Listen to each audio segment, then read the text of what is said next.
So we're going to talk about Google Analytics today. Obviously, it's a free tool, and most people kind of aware of it, right? But we're here today just to take a tour of some insights, some charts, some tracking, and just get an idea of what it can do for your business when you start, measuring your own performance as well as maybe client performance and things like that. So that's me back when I used to wear ties. So a few notes to get started here. Google Analytics, there's so many metrics and things to look at, segmenting, reports. I'm just going to focus on highlights, from a high level view. Anybody's any questions, they can maybe hold off to the end. But there's a lot here, and I'm focusing more on, marketing and lead generation and conversion optimization. So not really going to get into the e-commerce part of it, but we can always review that privately, like a cart abandonment, revenue performance, things like that. But I'm focusing a little more on engagement and lead generation type clients. And I do get a little techie, so hopefully not too crazy, but it's relevant to the presentation and how I manage Google Analytics for clients. So without further ado, so why have Google Analytics? Well, the first thing is to understand how visitors use and navigate your website. And some of the key metrics are pages visited, how many pages they visit per visitor or per user session, how much time they spend on your site, and what key pages they visit. And I'll show you some examples of that in a few minutes of some screenshots throughout this. But some of the questions, we're going to ask is my content engaging? Do people visit multiple pages and key pages? Like if you build up a new services page and not a lot of people are seeing it, well, there's an issue there. There's so many different segments you can look at. Here's an example of mobile versus desktop. Are there any navigation issues on mobile, or people leaving fast on mobile? Do I have site speed issues? And when do people leave the site? Do I need to review my content and links on that page to keep them on? There might be some certain pages that are having a high exit rate or a bounce rate, and we wonder why. So that could mean there's a lack of engagement on that page. Why have it number 2? You can understand how visitors got to your website. Then there's different elements here: channels, campaigns, and mediums. A channel is basically an overall organic traffic, paid traffic, social traffic, things like that. Campaigns are specific marketing campaigns, whether they're coming in from Google, Facebook, LinkedIn, email, what have you. And a medium takes channels. It's a little kind of in the middle here. A medium might be different types of organic traffic, referral sites, and things like that. But generally speaking, when you look at all this stuff, the decision you have to make when you look at this is, how should I allocate my marketing spend? Are certain channels working better than others? Or how effective are my email campaigns? Do some email messages or offers work better than others? Another point here is my SEO working? Is organic traffic growing over time? And then number 3 is understand key activities performed on your website, whether they're newsletter signups, web form submissions, tracking key events like downloads, if you have PDFs, things like that, emailing you or making calls, or of your e-commerce purchases. So some of the stuff we'll look at is, which mediums have a higher conversion rate. Conversion rate is basically one of these activities divided by user sessions, so you have a conversion rate. Shall I adjust my marketing strategy and tactics based on this? Which offers work the best? Example, free assessment versus % off, dollars off, consultation, free trial, things like that. Do I need to test calls to actions on my website? Some people just use submit, which is kind of blah. We're talking about a button and a message around a button before someone becomes a lead. Learn more, but have a little more benefit oriented, like get free tips, hurry, limited time, those kinds of things. Everything can be tested. So little basic stuff here when you set up Google Analytics. I'm not covering all this stuff here. There's lots of settings. Don't be overwhelmed.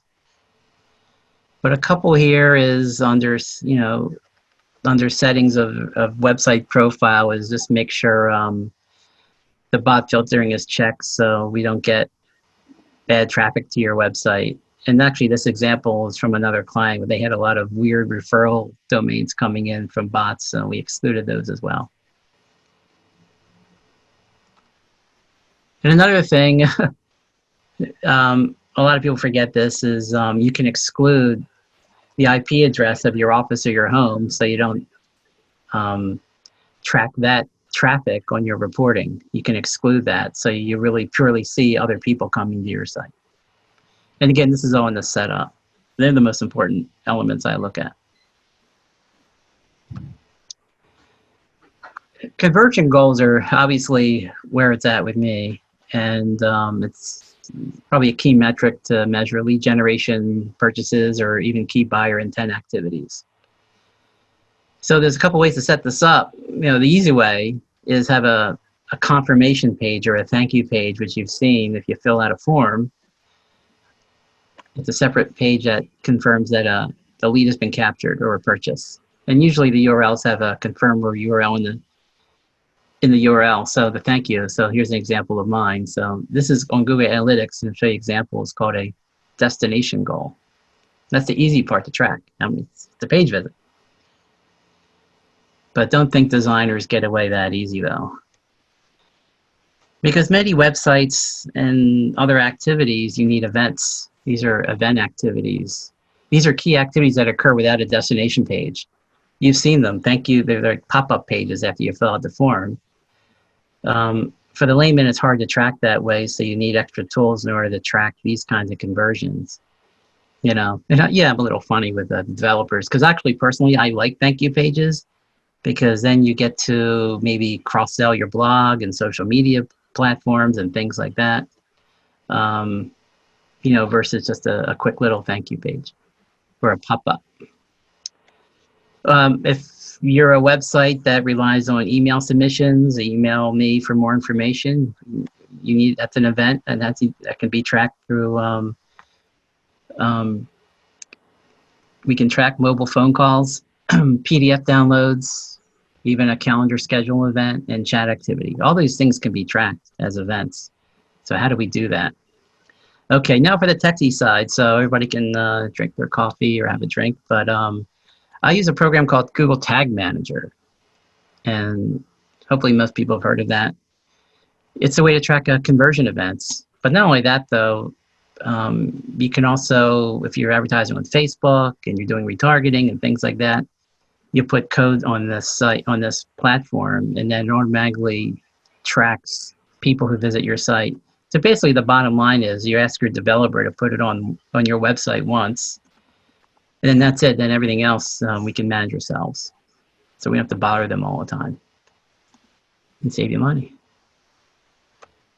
So the tech part here is set up a Google Tag Manager account, get the code, ask a developer to install the code on every page of the site, or if you have WordPress or something like that, a place to put code, you can download a plugin and put the code there and then publish it right from the Google Tag Manager platform. So what happens here with all this? So here's the pop-up, these are the events. So here's like the pop-up confirmation we just saw, like a thank you. So this is a little technical part, but I'll show you an example of that. Is like the button text is submit, so, or a click class is form name. And I'll show you an example of that. These are like coding that's actually in the web form that you can track so that you can create a Google Analytics goal with these events. Like here's an example of a setup, and I'll show you an example of that in a minute.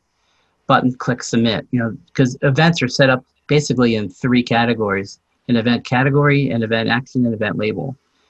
So people can call it anything you want. This is what I call them just for simplicity here. A button, click, submit is the name of a pop-up confirmation. And then we set that up as a goal in Google Analytics. If you have an email, you'll see that, and I'll show you again an example of this in a minute. This is just kind of an overview of a link contains mail to. That's the typical email format that you can track. Mobile calls usually should be coded with TEL, and then the phone number, so you can track people making a mobile call, because it's a click activity. Obviously, if someone calls on your desktop, you really can't track that unless you use custom phone numbers, and that's a whole other story. PDF downloads you can track if your PDF is loaded on a host. And then even if you have like a PayPal, for example, you can track people clicking on PayPal buttons. So these are just examples of event goals. So you can make decisions on, okay, we're almost done the real heavy tech part, guys, okay? But if you right mouse click and go over like the web form, like on the left, like on my site says let's chat, you inspect that. See the bottom there? And then once you inspect that, that's how I figure out what the coding is to put on Google Tag Manager. So you can see there's a click class, form button submit, and then let's chat is the button text. So once I have that, then I can track those events. So here's the examples I show you. Others, there's what they call an href attribute, which specifies the URL of the page a link goes to. So you can see, like from my site, mail to : so there's the mail to that we just looked at for the email, and then the phone number with the TEL. So as long as I have that, then I can track these things through Google Tag Manager, creating events and Google Analytics goals. And so I can track all these kinds of things. As you can see the one goal called order, that's a destination URL, as we just showed earlier. That's easy. Everything else is events, mobile calls, PDFs, emails, things like that. Tag Manager and Google Analytics together, creating these goals, allows you to track all these things. It's important because whether it's your site or a client site, whatever it is, you're telling a better story of what happens when people visit the website, and you can make marketing decisions on all this. Does that make sense? Hopefully it does. Here's an example of setting up a call event conversion on Google Analytics. Category action label, phone, call, click. That's an example. The other crazy part in the setup of Google Analytics is audiences to set up retargeting. And you can do it for a variety of platforms. This is a university client I have, so it gets really crazy. But if you can see all this, there's a lot of pages I'm tracking. Criminal justice pages, accountancy pages, education pages, things like that.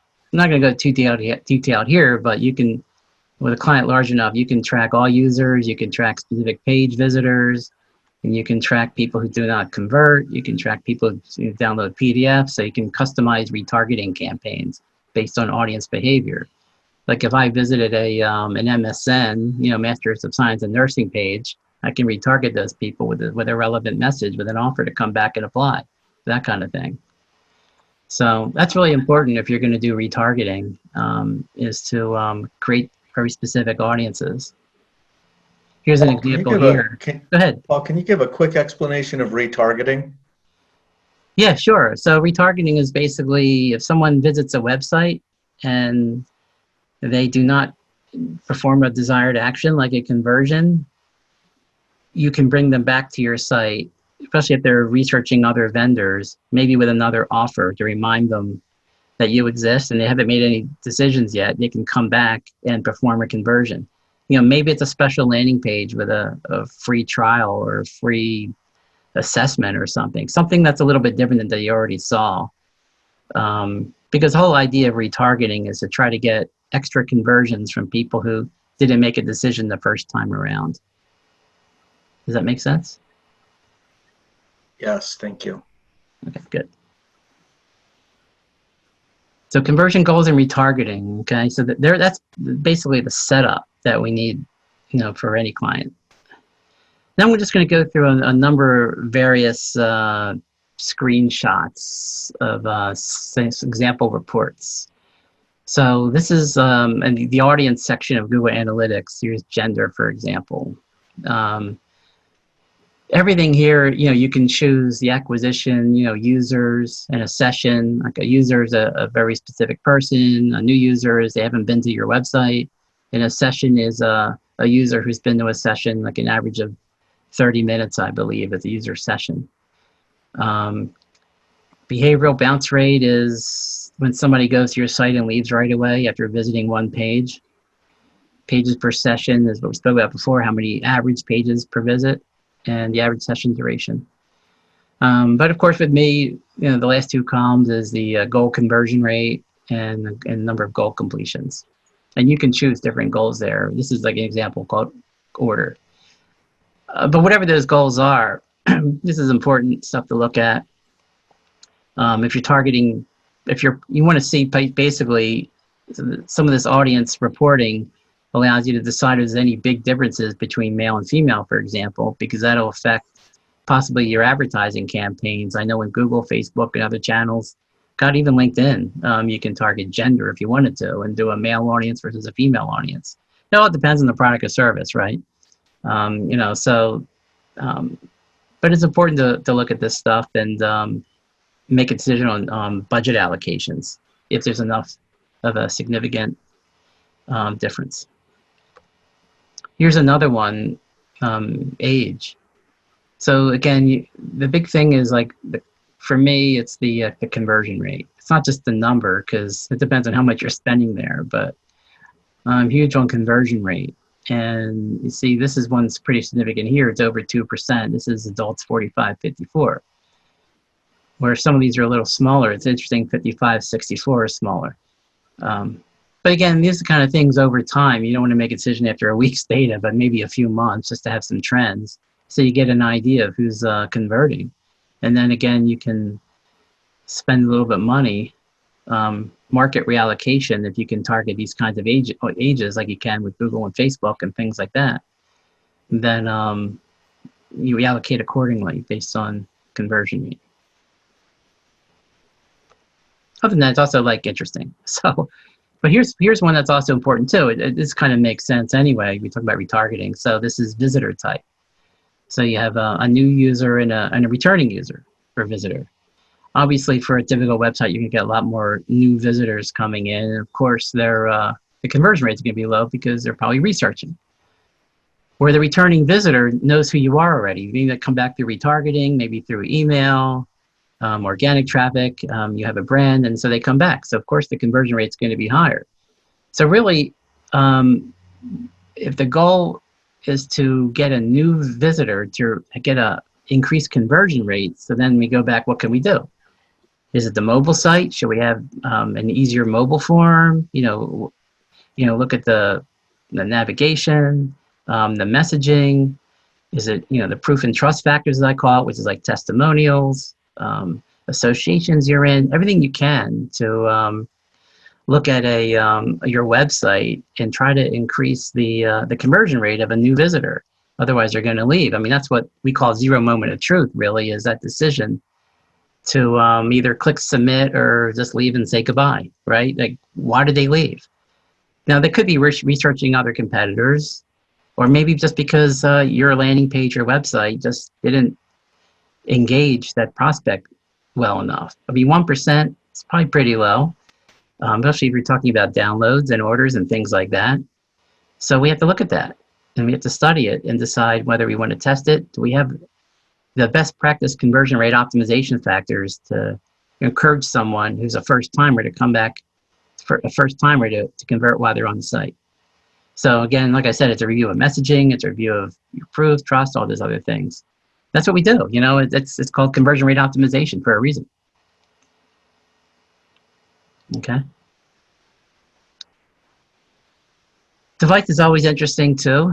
Desktop, mobile, tablet. They still call desktop like laptops or computers. This is typically interesting. Now, every client is different, of course, but as you can see, let's go back to conversion rate here, where the desktop is higher, 2.5, mobile is lower. But that kind of makes sense typically because mobile traffic, on their phones, it's hard to fill out forms sometimes, download PDFs, whatever it is. It's a different kind of experience. It's more of like a research medium versus a convert medium typically, right? So, and the desktop is good. That means it's a good experience in this one. Obviously, it could be better, but we're always trying to optimize conversions anyway. But when you see mobile so low, it starts thinking about, well, how do we get more mobile conversions? Get that research person to commit Again, it goes back to conversion optimization on mobile. Easy to click buttons, they easily seen on all kinds of devices. Are the forms easy? So I don't have to play with my fingers too much. If I'm buying something, mobile pay options, it's more not just PayPal, maybe it's Apple Pay or Samsung Pay or other things like that, easy checkout process. Are the forms easy to fill out? Again, it goes back to even the previous slide. Is there enough ammunition to make me convert on mobile so I don't have to come back later? And that's a big part of it. It's not going to be perfect, but we do everything we can, look, feel, message, these conversion techniques, try to do the best we can to get more conversions from mobile.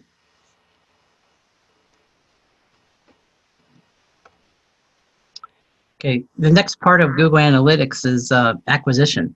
Okay, so this is a typical source medium report in general. And, again, we have this is all the goals here, so you can see conversion rates. This is sorted by users for a certain time period. So you have your organic traffic. Direct traffic is basically two things. It's either people who type in your website from a browser, or it's like an email program or some other channel that Google can't figure out what it is. If you're sending email blasts out and you have links to your website and they're not tagged, and I'll show you that in the next slide, that as an email link, Google doesn't know what it is, so it's going to be bundled into direct, so that's not good. So we want to separate that. Like for some clients, I separate the email links down here, and you can see email does pretty well with over 600 conversions in this group out of the 2,400. So if I wasn't tracking email specifically, it would be blended into direct. I would kind of know what it is, but it's still best practice to separate them, and I'll show you how to do that in a minute. Google paid search, Facebook social, AdRoll is a retargeting platform, Facebook retargeting. So I have all these things going on because I can track all these things and then make some decisions on conversion rate and then optimize the campaigns, how much I'm spending, the messaging, all those kinds of things. So how do we track all these things? So if you're going to do this at all, you can Google a URL builder Chrome extension, and that's what I do all the time. And basically what it does is when you're on a website, here's what it looks like. You fill in the source and the medium and the campaign, even ad content to differentiate different ads. And so what will happen is, for Facebook, I'd call it Facebook or social media. But if it's retargeting, I'll make the medium retargeting. The source is a specific channel, and then medium is category of channel, social media, display, paid search, things like that. Specific ads or offers, depending on what you want to test, and the name of the campaign. I call this one lead generation. Then you copy the URL, and then you put that in your ad platform. When you upload an ad, instead of just putting your regular website, you put in the specific website. And here's an example of what it looks like. Does that make sense? That's how we track it, so we can make decisions. So based on those campaigns I set up, here's an example for the university again, campaign report, and here's the source medium. So now we can see the specific email campaigns. Source medium actually is the same thing for email. And then the actual name of the campaign. So you can see they're by dates. The IS means info session, for example. GOH is grad open house, things like that. So there's different campaigns you're running by the channel, source medium, and then you have all your general information and, of course, conversion rate. And you can see which email programs work the best or which paid search programs have a better conversion rate. See there's a few of them here and things like that. So we optimize it along the way, but it just gives you a lot of data to track all your campaigns, how they're working. Of course, what you really want to do is overlay this with how much you're spending so you can do a cost per conversion and things like that. You can go pretty crazy with Google Analytics, especially with segmenting, because you see all these reports we're just looking at, but you can also segment them also. Like here's an example of mobile traffic you can compare versus tablet and desktop together. This is a non-bounce session, so you can see those people who actually do stay on your site instead of leaving right away, what they do on your website. Might get some insights there. And also the new users versus existing users and see how they navigate your website. And there's a lot you can do here. Here's some crazy ones. You can create custom segments if you really wanted to. Here's a crazy example, not to get people in the weeds here, but like I have a client like, believe it or not, Dell Chevy and Dell Toyota, automotive, don't ask. Anyway, but we want to track branded keywords, which is a keyword with their name in the Google campaign versus non-branded, which is Dell is not in the search query, because that's really important for campaigns, is to track people who are not searching for your company, but searching for what you do. So we compare like used cars and new car categories, and then you do all that conversion analysis based on this kind of stuff to see what pages they're going and what their conversion statistics are.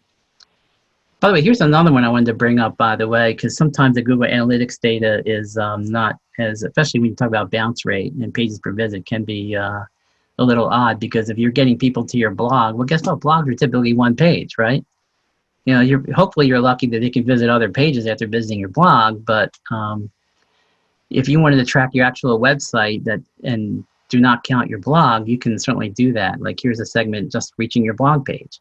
Here's one where I'm going to exclude your blog. And this is all part of the segments. So I like to do reporting, not counting the blog, because then I look at people actually coming to the website because of what we do versus not a particular article that I wrote. And it can give you actually a little more insights to how your website works. Does that make sense? Hopefully it does. Here's another example of segmenting. There's a bunch of these. I call them LPs, or landing pages. So a landing page is basically a mini website, really designed for attracting conversions. Usually see them through like Facebook or paid search and things like that. Where it's separate from your website typically. It's just a page just to capture leads. So even though Google Analytics code is on it, I may not want to track that. I might want to treat it separately. So I can certainly create segments based on specific landing pages. So here's a mouthwash client I have, you can tell. So we created separate landing pages, and university and Shopify landing pages and things like that. So separate from the website, but again, it's another thing you can do to track conversions by your marketing campaigns. The other next section is behavior. This is more, again, not really much in the conversion, but more about your website. So you can track the top pages visited over time, you know, and a slash with nothing there is your home page. And then this is like an example in order of what other pages visit. Now this is my website, so I'm happily thinking that a lot of people looked at my webinar page, and that's a good thing. And through email, I have a podcast that just started recently. That's getting a lot of traffic. I'm surprised by that, so that's a good thing. And some other services and things like that. Here's a blog down here. So that was a popular blog, so a lot of people read that one. But you know, what's interesting to me though with anything is, especially on your website, is how do people navigate it and what's more important to them? Is it your services page? You know, after some of these offers here, you know, about Paul, because people want to learn about me, your leadership team, things like that. More about me than what I do, right? And that's a big thing. I've seen that in a lot of websites, by the way, is, you know, the leadership team and who you are is important. Don't take that lightly, because people want to know who I'm dealing with versus the services. And then with segmenting, like we just showed, you can segment that with organic traffic. That takes away all the other marketing strategies and really gives you an idea of how SEO is working and how your website's working in general with organic traffic. So, God, I'm really surprised that the podcast is so much higher. I mean, people are finding it, so that's a good thing. And then see, here's a blog right here. So obviously this blog is so high because not a lot of people wrote about, you know, lifetime value and return on investment and these kinds of keywords. So I'm actually appearing pretty well. My other blogs are not as high. So that's of interest to me that a lot of people are searching for that. And then here's some other channels. Again, you know, self-serve advertising, and then about me. Before, you know, app marketing services actually is higher than some of these other places right now. So it's interesting when you look at this stuff and just kind of understand what pages people visit and why they're doing it. Because if you really want to promote the benefits of using your company and the services and it's not high, then that might be an issue. We need to, you know, maybe have better links on your homepage or through other pages, you know, things like that. I mean, it's more like a site plan really of what do you want people to do when they visit one page. Do they go to the next page? Like here's an example. If you click on the home page and then you click on the tab that says navigation, you get to see actually how people go to the next page, whether they exit 27% or they go to a next page. Again, it's just a matter of just interesting stuff to learn what people do after they get to your homepage. Podcasts. I'm surprised, but and things like that. So it's just important stuff to look at. And again, if they're not visiting the pages you want them to go, maybe we need to add some more links to it and take a review of these other pages and get people to these other pages because of what you want them to do when they visit. All right, we're almost done here. So I want to go back to assist conversions again. This is really important to me. I know it's a little bit in the weeds, but again, we're talking about decision making and how much where to allocate your monies. Is an assisted conversion is basically when someone clicks on an ad or a listing and they don't convert right away, but they come back usually within 30 days and convert via another channel. So it gets into like buyer's journey, so to speak.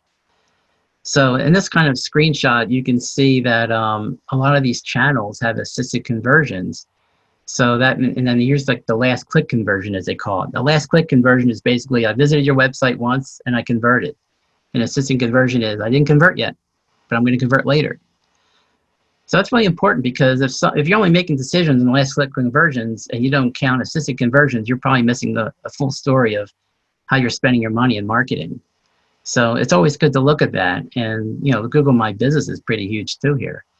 And it's just part of the big picture strategy. And when you analyze conversion data, to consider assisted conversions when you're doing a marketing plan and looking at the results.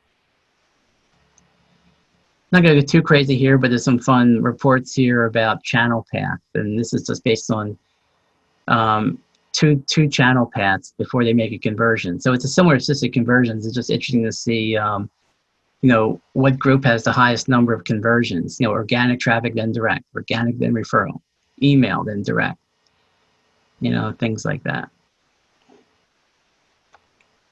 Here's another one that's kind of interesting. This is how many channels to conversion, by their path length. So think about this. If I just went to your website and did a conversion, that's 65 here in this example. That's just one time and 65 conversions. But you think about 2 to 12 plus, I think the total here is like 120. So you think about 120 people performed a conversion, or actually half of that, half of 65, say, another 60. Performed the conversion after their first visit. So that's really important because, whether it's retargeting, email, you're leaving a good impression as people research and come back to your site and making conversion. This is important stuff. I mean, every client is different, but yeah, you like to see people convert right away, but from the final analysis, if people are converting later on, you're making an impression and you're coming back later. And that's a good thing. Hey, Paul, question on that. So that path length is the number of times they visited your site individually before they converted. That's not the number of pages that they visited. No. Yeah, this is like a channel. So one could be whether it's organic traffic or paid search traffic or Facebook traffic. They went to your site one time and performed the conversion. 2 would be 2 channels, organic, then Facebook. 21 of those people converted, for example. 3 channels. So you can see like there's multiple channels because people research you, come back through email, and then eventually make a conversion. So it's tracking them by their IP address and each channel they came in from. That's how it knows the number of channels for that visitor. Yeah, they're being cookied, so they know what's going on. So it's all based on what people are accessing. These the ad platforms or digital channels and sending cookies out to your computer so they know what you've been visiting and when before you make a conversion. And that's the beauty of like Google Analytics and things like that. So it sends that data out to people. By that same logic, though, does that? Sorry, but if you follow through on if somebody comes in only once, 65 of them have converted, as opposed to 2, 3, 4, etc. times, then they convert less. I'm not quite sure I Well, understand. that it depends on the business model, but that makes sense, right? Because you want people to convert right away, but not a lot of people aren't ready yet. I mean, some people might visit 7 times and do just 2 conversions. It's really it depends on the user and how you market yourself. I mean, if people come back frequent times, read blogs through different channels. I mean, most of the traffic, of course, is going to be 1 and 2, right? But it's always interesting to see the delayed reaction of people as they make conversion decisions. Hey, Morris? Yep. You have such a magnetic personality. What this represents is if people meet you in person, then they immediately go to your site and you convert them right away. I think that's what the type of thing. Yeah, that's another example, right, of networking and communicating to people, and they come to your website and do a conversion for sure. And in this case, the word conversion means whatever you want it to mean, right? It's not just religion. It could be that they actually click on something and they download a PDF, or how do you define conversion? It goes back to the beginning, which is how you define it on Google Analytics. Okay. So if it's a web form, a mobile phone call, email submission, all those kinds of things. You could segment this as well, but this is just all conversions I'm tracking on Google Analytics. See, here's examples of the past. This is just the top ones of, see, this is 2, this is 2. See, there's 2 directs here, so that's 3. Here's 2, here's 2, here's 2, here's 2. Here's a direct that has 3 here. That's times 3 means 3 visits. So organic traffic and then 3 visits. So that's a 4 visit path, basically, and 3 people converted that way. This is not everything, of course, it's just the top ones. There's a lot of them that have just 1, 1, 1, 1. So.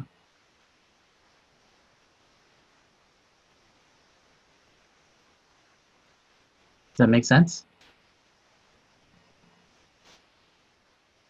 So there's a lot here, but this, I'm focused on conversion and managing, reporting, making decisions on conversion activity, whether it's a last click or assisted conversion in the past. All those kinds of things tell a story. So first you want to decide which conversion goals you want to track. I mean, newsletters you can track. Anything as an email submission, of course you want to track.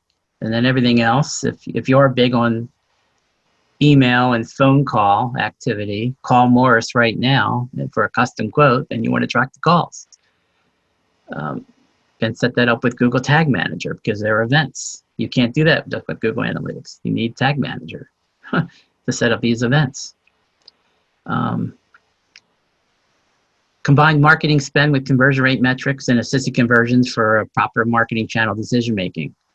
Like I said, if you're just making decisions on the final conversion without taking into account buyer's journey metrics and branding and people clicking and converting later on, you're just not telling the full story. And then you combine all that with your marketing spend and make a real decision on where we want to spend our money most efficiently.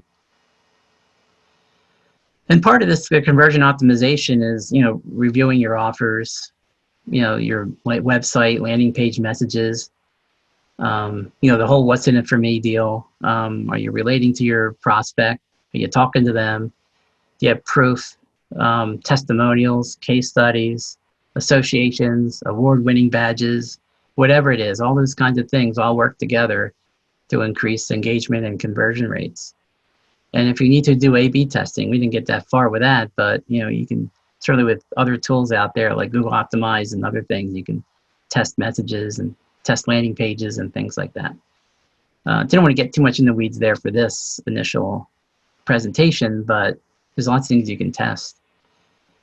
And again, append your URLs with Google Analytics Campaign Builder. They're called UTM parameters. You saw that, source, medium, campaign, so you can track properly. I don't know how many clients I see, like they do emails and they don't track their email links. So we don't know where they're coming from, but you can track that. Like, here's an email with a free consultation. So we'll track that. That way we can see how that works. And then you can review all the default segments and create your own audience segments like I showed, so you can analyze deeper and to see how people use your site, which segments convert higher, and then make decisions on that. Like I said, if mobile is low, what can we do to fix it? The best we can. Nothing's going to be perfect, but optimization is about doing the little things, little tweaks to increase that conversion rate as much as you can. Because you know what? If somebody leaves, they're going someplace else. That's our goal in digital marketing. They visit, try to get them to convert then. If not, retarget them, email them, nurture them, whatever you need to do to get them to come back.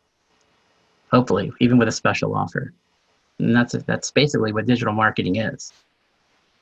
So anyway, well, that's the presentation really. So, and that's how to contact me, and you all know how to contact me. And there's my tie again.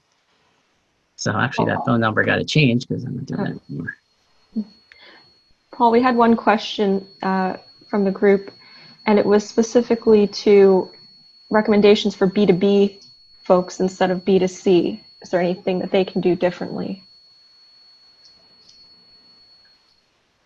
Well, it depends on what kind of B2C and B2B it is, right? Because who asked that? I did, Chris. Okay. Hi, Chris. Hi, Paul. So to me, there's like 2 or 3 kinds of B2B audiences, right? There's like software as a service, long buying cycles. They're typically examples of what I just saw, where you're doing free consultation, download a guide, whatever it is, and you nurture them, right? And then you have more of like a B2B commerce, I call it, which is like a get a quote type of client, right? So that's a different kind of conversion, right? Because they're not really bottom funnel. They're not really mid funnel. They're like bottom funnel. They want a quote. So again, that's usually a form as well. So whether you're downloading a guide with a web form or you're doing a request quote, that's still the same analytics conversion you're setting up. But if you're doing B2C, again, it might be a similar thing as what's the business model and what do you want from a person who goes to a site? Is it purchase or is it sign up, right? And so, I mean, really the bottom line is it doesn't really change. It's a matter of what you want to track that captures an email address or a purchase, and then set it up that way, no matter if it's B2B or B2C. I don't know if I answered your question, but tried to. All right, we have another one too. So this one is about, at what stage in a website build should Google Analytics be taken into consideration? How does this tie into site SEO? Well, if you're building a new website, you got to have Google Analytics and Tag Manager on it from the start. So that's one thing. You know, whether it's WordPress or you have your developer do it, set up the accounts, put them up there, got to get them set up, do all that setup we just did, set up your retargeting audiences. Now, from an SEO perspective, you know, it's a little bit intricate because there's 2 kinds of SEO. I guess we'll call it that, right? There's branded SEO, which means people search for your name. And if they search for your company name, you're obviously going to be number 1. But Google will still pick that up as organic traffic. Even Google My Business is mostly going to be your company name, right? So real SEO is about unbranded traffic. It's not, they're not looking for you, they're looking for what you do. That's the most important thing, is getting unbranded traffic to convert. So the problem with Google, though, is on the analytics side of things is, you know how years ago Google stopped tracking people because of privacy, right? So all you get is these categories, if you ever seen them, called not provided, not set, things like that. So it's a little hard to do. But really the big thing is, there's another program, again, for another conversation, is Google Search Console, which is what SEOs use. And they can put together reports about where you rank with queries and things like that. Because I'm going to say this, with anything SEO, if you have an SEO company or you're doing yourself, whatever it is, if they're not giving you reports, even though if it's relative to everything else, showing trends of non-branded organic traffic, then you shouldn't be paying for that over time. You don't need them to pay for, to track branded keywords, right? Because that's who you are. It's what you do. That's the importance of SEO, okay? So if you see organic traffic going up and you're doing a lot of other marketing, people are going to find you anyway and just search for you. Like you said, the network thing we just mentioned, right? I'll just, oh, here's my card. Okay. I'll type you in directly, or I'll just, hey, just Google me. That's an organic traffic when somebody says just Google me, right? But that you're always going to get that anyway. But SEO is about, I need to find something, a company, a solution. And if it's on the first page of Google, that's the key of SEO. Hope that answered. All right, we had another question too. To track spend, is that always done separately? And then there's a second step process of combining the conversion data with the spend data, or is there a way to have both website conversion data and channel spend in the same environment? You can. I just, what I usually do, just for me, and just for, is export the data, because with Google Analytics, you can export as PDFs or Excel or CSV files, right? Have the time frame, export it to like an Excel, and then go to the platforms and put all your spend in there, okay?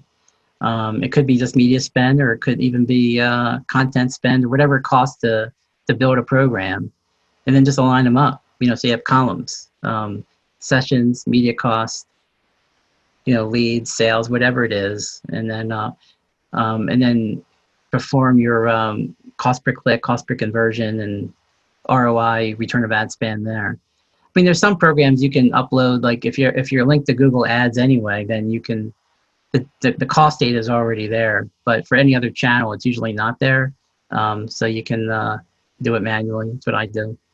If you're e-commerce, there is e-commerce tracking that tracks all the revenue and things like that, but you still have to really manually put the costs in some columns, and just, whether you do like a third-party report that's out there, you can integrate all these things and these reports you can buy, or do it manually. But that's what I do, and I just, again, I can create custom columns with assisted conversions and all those other things and make decisions that way.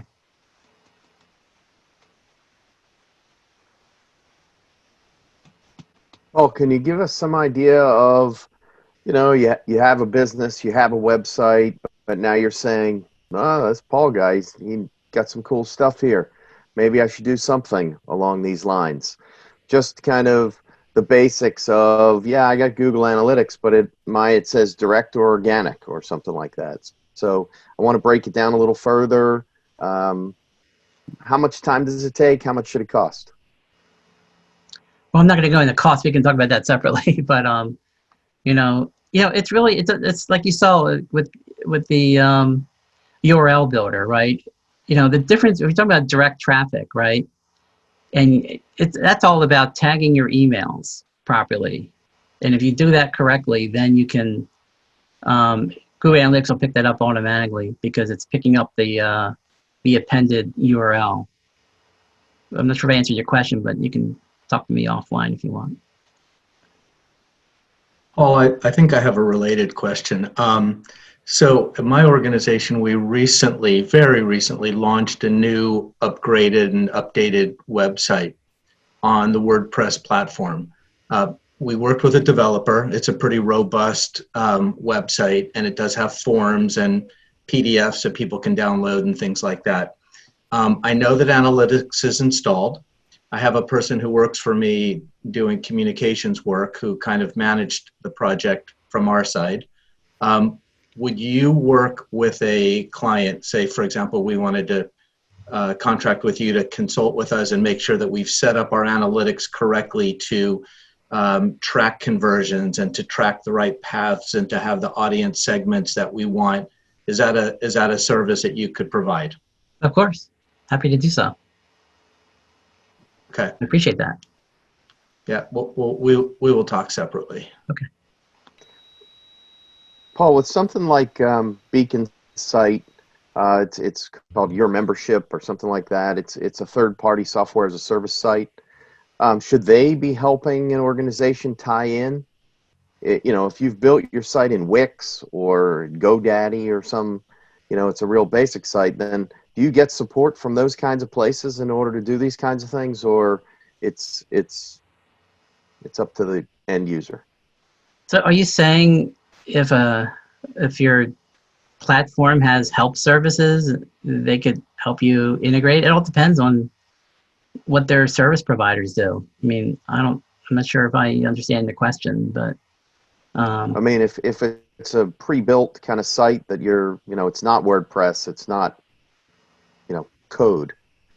Again, I guess it boils down to who are you using and what do they provide. Most of those platforms have basic analytics plugins. You just have to. They all have it. It's just a matter of installing it properly. And I'm sure there's a robust help section.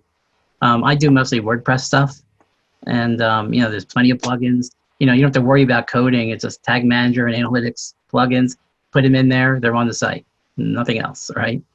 So, but it all depends. I know Shopify, I put separate places for codes and things like that. So every platform has a place to do that. And all you got to do is create analytics, or a Google Tag Manager, create an account, copy the code, put it into the module on the WordPress or the design platform, and you should be good to go. Excellent. Great job, Paul. Appreciate it. Thank you. I tried to get not too techie, but techie enough. You know what I mean? Just to understand, everybody can understand how this all works together. Especially when you talk about event conversions versus thank you pages. It really can be intricate, but if you're not doing it that way, you're not getting the full story of performance. And that's really the bottom line is, how's my marketing doing? How's my marketing doing? And do I need to change things around? How are my offers doing? Channels doing, devices, all these kinds of things. You need to have the full picture. And that's really the focus of this, is understanding the big picture, or else you may be making wrong decisions. You're just looking at the wrong data. Beacon is the premier executive networking organization serving the Mid-Atlantic region. To learn more, go to beaconforlife.org.